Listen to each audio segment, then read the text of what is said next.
Perkenalkan, kami dari kelompok penyekat padat berbahan plastik yang beranggotakan Hisyam Fadli dengan NIM 21538141022, Faizal Surya Pratama dengan NIM 21538141023, Winandi Arif Pradana dengan NIM 21538141030,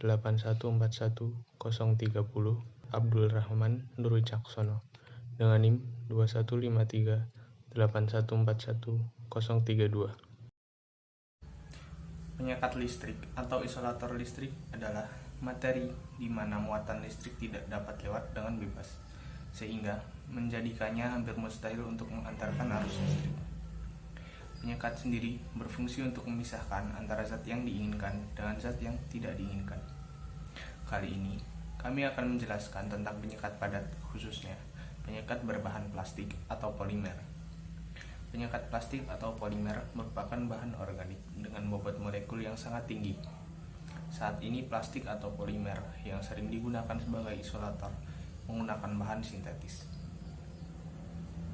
Berikut beberapa jenis resin yang dapat digunakan sebagai isolator, seperti polietilenglycol, polistrin, polivinyl klorid atau PVC yang sering kita jumpai, dan politetrafluoroetileng. Polimer termostatik akan mengalami perubahan struktur kimiawi selama proses pembentukan. Bila dipanaskan kembali, tidak dapat lunak. Berbeda untuk termoplastik yang dapat mencair dan pemanasan tanpa merubah struktur kimiawi. Jenis-jenis polimer. Yang pertama, berdasarkan asalnya. Berdasarkan asalnya, polimer dibedakan menjadi dua, yaitu polimer alam dan juga polimer sintetis. Polimer alam adalah polimer yang telah tersedia dari alam dan terbentuk secara alami. Nah, contoh dari polimer alam ini adalah karet alam. Yang kedua adalah polimer sintetis. Polimer sintetis adalah polimer yang dibuat sebagai tiruan. Contoh dari polimer ini adalah plastik polietilena, PVC, polipropilena, dan juga teflon. Kemudian berdasarkan jenis monomernya.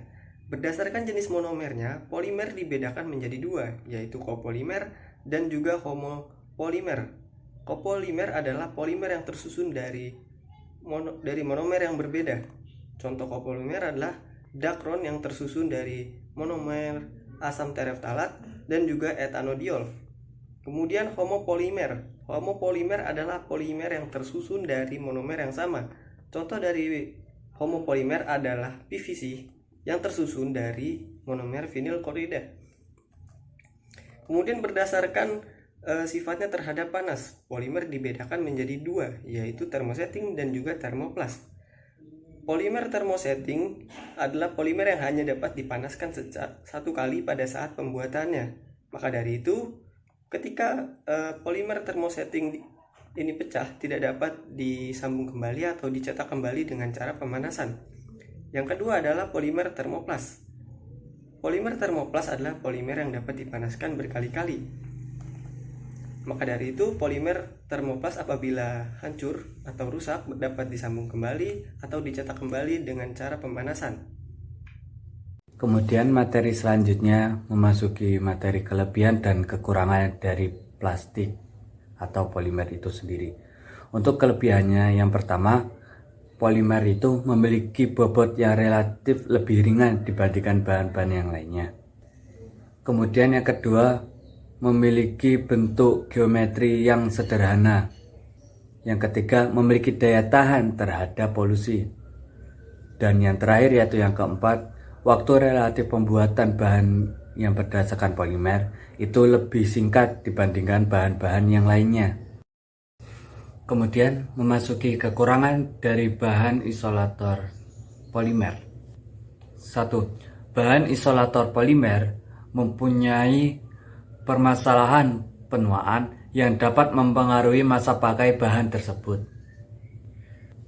Yang kedua, bahan isolator polimer mempunyai harga yang relatif cukup mahal di pasaran. Yang ketiga, polimer sendiri memiliki daya kekuatan mekanik yang kecil.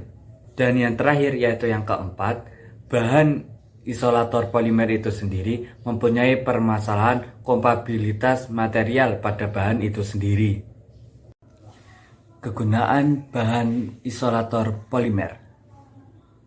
Dalam kehidupan sehari-hari kita, banyak sekali produk yang berbahan dasar dari polimer sintetis yang dapat kita temui di sekitar kita. Seperti contohnya tas belanja plastik, kemasan plastik, makanan dan minuman, peralatan listrik, peralatan rumah tangga, peralatan elektronik, maupun seluruh kemasan plastik yang ada di toko-toko.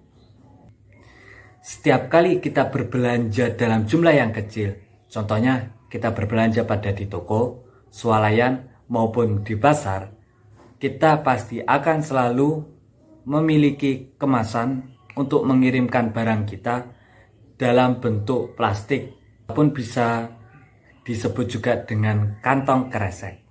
Berikutnya yaitu contoh polimer. Yang pertama yaitu serat sintetis. Serat sintetis ini bersifat sangat kuat, fleksibel, dan transparan. Yang kedua yaitu karet sintetis. Karet sintetis dibuat dengan menggunakan bahan dasar monomer. Yang ketiga yaitu PVC atau polyvinyl klorida. PVC memiliki sifat keras, kaku, yang dapat dipakai untuk menciptakan pipa plastik, pipa paralon, pipa kabel listrik, kulit sintetis, dan ubin plastik. Kemudian yang keempat yaitu polietena. Polietena adalah polimer fleksibel dengan massa rendah dan mudah dibentuk, tidak mudah pecah, namun tidak tahan terhadap panas. Kemudian yang kelima yaitu polipropena.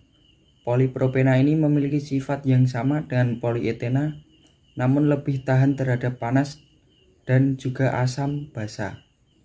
Yang keenam yaitu teflon.